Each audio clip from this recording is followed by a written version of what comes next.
Hi, everybody. I just wanted to make this little quick video about, excuse me, about the family chapter, which I thought was particularly lackluster. I don't know why they organized it the way that they did. So I thought it might be useful to give you a kind of a different framework for understanding this family stuff. So the thing to keep in mind about families is that they are systems, and that if you think about them as systems, it's easier to understand the dynamics in families that can affect children's development. So to begin with, let me just say that children's development depends on a few things, and if those things are present, then the structure of the family doesn't really matter that much. So, for example, if parents are present, if they are warm, if they are communicative with their kids, then the kids will generally end up fine, well adapted. And also, if there's enough money, then the kids will generally be fine, regardless of whether the parents are married or divorced or same sex, or there's siblings or there's no siblings. All that stuff has an effect, but really the key component is whether the kid has responsive parents who talk to them, provide for them, and have warmth. Once that basic sort of baseline is set, then the kids will be okay. For the most part, there's also things going on with the kids that can affect whether they're okay. So it's not 100%, but that's the general sort of guideline. There's all kinds of research on does it matter if you have same-sex parents?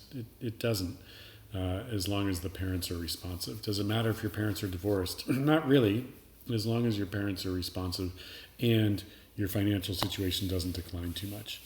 So that's the baseline. The systems part helps you kind of understand everything else.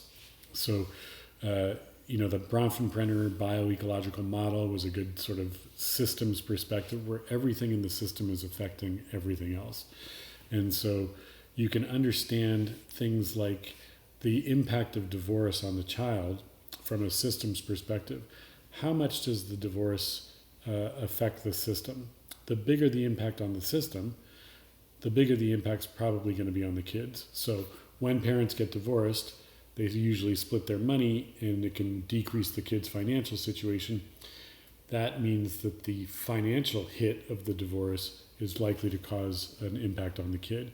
If that financial hit means that the kid has to move out of the house that he's grown up in or she's grown up in and move to a different neighborhood, maybe a higher crime neighborhood, and move to a different school and change their friends, all of that stuff is a major adjustment to the system.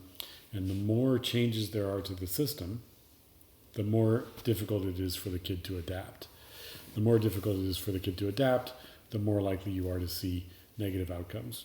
So maybe when the parents were married, they had more money, and maybe one parent was able to spend more time with the kid. Then they get divorced. Now they don't have as much money.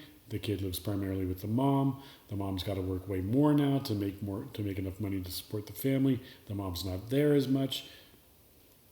All that stuff has an effect. Similarly, the system that the kid lives in is affected by the relationships that parents have. So parents who are fighting with each other create an environment that is difficult for the kid. Parents who divorce but keep fighting keep creating a difficult situation for the kids. Parents who get divorced but then remarry, that can be positive or negative. If they remarry and they pick lousy spouses who are mean to the kids because the kids aren't theirs, that's going to create more conflict. So everything in this is a system perspective. Siblings are the same thing.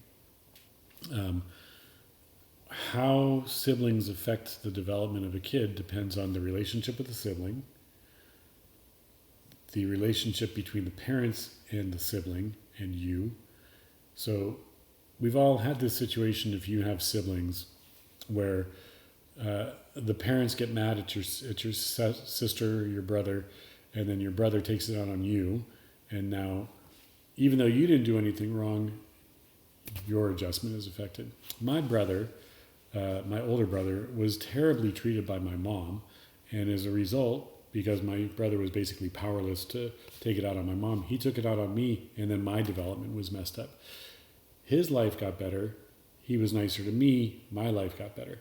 So the system's sort of perspective is constantly involved, no matter whether you're talking about parents' relationships with each other, siblings, peers, all that stuff. So I think that's just a useful perspective to keep in mind.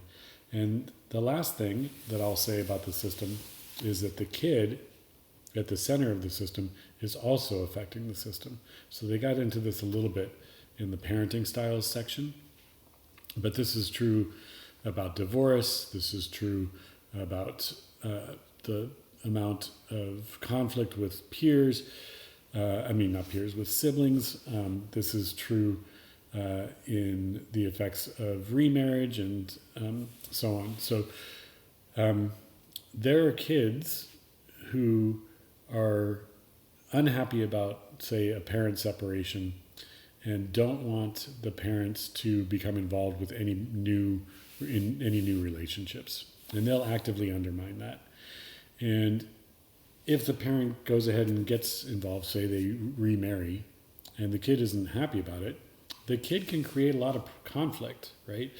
They don't accept the new person, they insult the new person is mean to them, the kid is causing conflict between the newly married parents. So as you saw, remarried parents that bring kids into the relationship are much more likely to get divorced, often because the kid is creating conflict.